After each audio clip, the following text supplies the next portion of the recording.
what we need to think about moving into 2025 as we reflect on 2024. So the first thing that we need to recognize in the city of Detroit is this is still a Black city. So when I say a Black city, meaning the majority of the population here is Black. And being such a large municipality, that is shocking.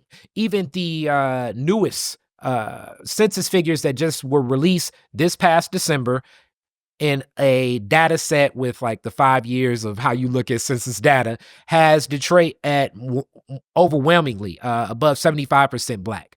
Figures were higher throughout my lifetime when we think about what Detroit does and represents in Blackness. So when I say shocking, it's shocking for people that have never come to Detroit, don't understand Detroit, and don't really know the workings of the leadership and how the empowerment can exist in so many facets of culture. So that could be in artistry, that can be in politics, that's definitely in activism, that's even in literature. So many dynamics of what we think of Black life in America really intersect and run straight through the city of Detroit because what has existed here from the families and the histories that have built these traditions. Hence, we have an audience of people here interested in what's our take on the state of Black Detroit.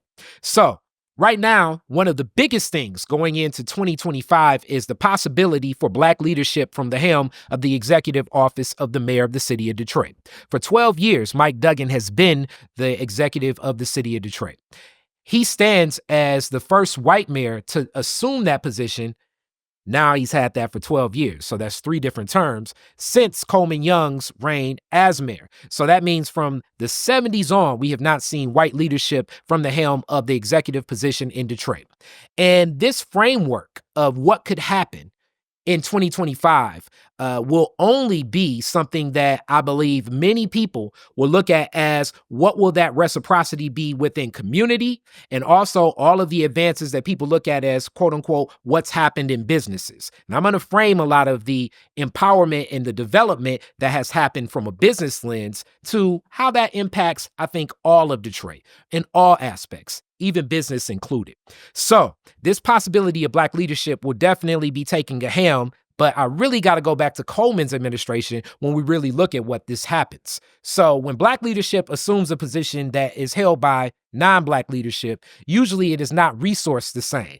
And when I say usually, I mean that's from the aspects of if you run a Boys and Girls Club or if you even become a mayor of a city. So when I speak to the resourcing, it's not explicit. Usually it's implicit, and it's slowdowns and it's ways that things are tracked. So Mayor Coleman Young assuming the position of mayor in the city of Detroit, there was a mass exodus of a lot of retail spaces and a lot of other industry and businesses that said, no way, no bet can I be associated and founded in a city that has Black leadership. This created ways that a lot of things that even carry on and exist today of how do you bolster and have a tax base connected to this, meaning that you want to have businesses in the city to keep people motivated. One of the key points of Coleman Young's administration was saying that if you get people jobs, you'll get people to say. This is actually a lens that when we think of being in General Baker Institute, that many people in the community even then said that it's more than a job. It's more responsibility than just employment itself. But even those facets of life, when we look at what's happening today, ideas like the Downtown Development Authority, that is a group of 13 members that make decisions about how developments will be looking from the city of Detroit's downtown perspective, from the Coleman Young administration, and supported by every member of the city council but Ken Cockrell Sr. at the time, because Ken Cockrell Sr. at the time even said that this will create a parallel of 2 Detroits. So if you understand what this Downtown Development Authority is, it is connected to tax incremental financing. So you're going to say, what is a TIF? Because people often talk about these TIFs. A TIF basically is saying that, okay, we're going to increment tax and then resell it as bonds. And not to sound too financial, even though I did go to Walsh College, I want to give it to you straight and clean. Basically, it is a city stepping up and saying, we're going to incentivize businesses by giving them tax breaks and also giving them money from tax dollars so that they can conduct business in the city of Detroit, specifically for downtown. So this development authority is a 13-member body that is appointed by the mayor of the city of Detroit, and it sits within the house of the Detroit Economic Growth Corporation. There are $298 million of outstanding bond debt. associated with also a $238 million of interest with that. So there's about $500 million of debt associated with this downtown development authority. Some of these figures that I'm getting is actually from a research report that was delivered to Detroit City Council this year in September. It was Council President Mary Sheffield that asked for these numbers. So when we think about what this is, it's where does that balance come? So arguments are made that this is what was needed so that you could keep downtown where it is. You create projects like the Renaissance Center, or more recent, we can say Campus Martius. And you probably don't know this, where the Pistons and the Red Wings play are assets of the city of Detroit. Little Caesars Arena is an asset of the city of Detroit, meaning that Detroit taxpayers paid for that structure. And the Hudson site that will be unveiled, I'd expect probably sometime in 2025, is another one of those projects. A lot of the riverfront development, a lot of the assets that we look at as quote unquote making Detroit clean, and what we look at as sometimes saying this is gentrifying Detroit, are assets that were paid for by tax dollars from Detroiters that actually live there. So we need to stop and think of that for one moment first. Let's think of that. Tax dollars from Detroiters are going to attract businesses to come to Detroit so that you can attract a corporate base so we can conduct more commerce. And the idea is that jobs will be the hook to keep people there.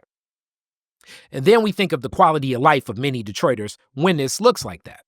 So quality of life for many Detroiters, when we think of what that is, the average Detroiter from that same census data is somewhere at $39,575 annually. So when we look at that figure, and that's in a 5-year data set, and really in a 1-year data set, it's closer to like $35,000 a year. That $35,000 a year, when you do the mathematics, kind of comes out to about $16.50 an hour, because we're really looking at a lot of wage work throughout the city of Detroit. So you'll say to yourself, okay, why does that exist? The corporate argument is definitely that educational systems do not have these things in place and in play that empower the type of system where you can give people more money. But now let's compare that to Michigan, where the numbers in education are pretty much the same. Michiganders are looking at about $53,000. So if we put that in the hourly rate, that's maybe about $28 an hour, right? So now we're understanding the lens that exists. Other stressors that definitely hit many Detroiters is the car insurance. If you've never lived in Detroit, if you never had a Detroit address and you're thinking you're moving to Detroit, even for a lot of the people that came here for the shiny jobs are shocked to know that the average rate of insurance is about $675 a month for car insurance inside the city of Detroit. If you have a new vehicle, meaning that you need full coverage, you could pay up to $1,425 a month for car insurance. This is one heck of a stressor when we actually look at the scarcity of rental properties as well, and looking at average rent being maybe about $1,050 a month. So $1,050 a month plus about $1,400 a month, you combine that and you're maybe only getting about $2,800 a month. This creates a symptom that many people talk about when they think of any urban city, and that is crime, or hence what is now being looked at as public safety. So I look at crime as this is a symptom of social conditions. Some people look at crime as if it's a predisposition.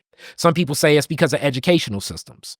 I look at things like $500 million that could have gone to schools, that could have gone to communities, that could have gone to other trainings, as this could be part of the reason why you're not having equity throughout communities, and why so many people feel stacked upon and calcified into these conditions that can definitely make a person say, okay, crime is an option that makes a lot of sense, and it is the opportunity that is before me. So we need to really think about how we look at this as we move forward with the opportunities are before many Detroiters. So also we get into housing. Housing is one of the things that many people talk about. And what does that look like? There is a strong initiative that's moved forward through Detroit City Council this past year. It's fast track financing for a lot of developers that are looking to develop affordable housing for different people throughout the city of Detroit and beyond, which is an act that I definitely applaud. But it's how do we define affordable and what are those means? And this, I think, is even really beyond the means of where city council stands, and more so the concept of how we look at this. So often, like I tell you, I'm going to take you back to Algebra 2.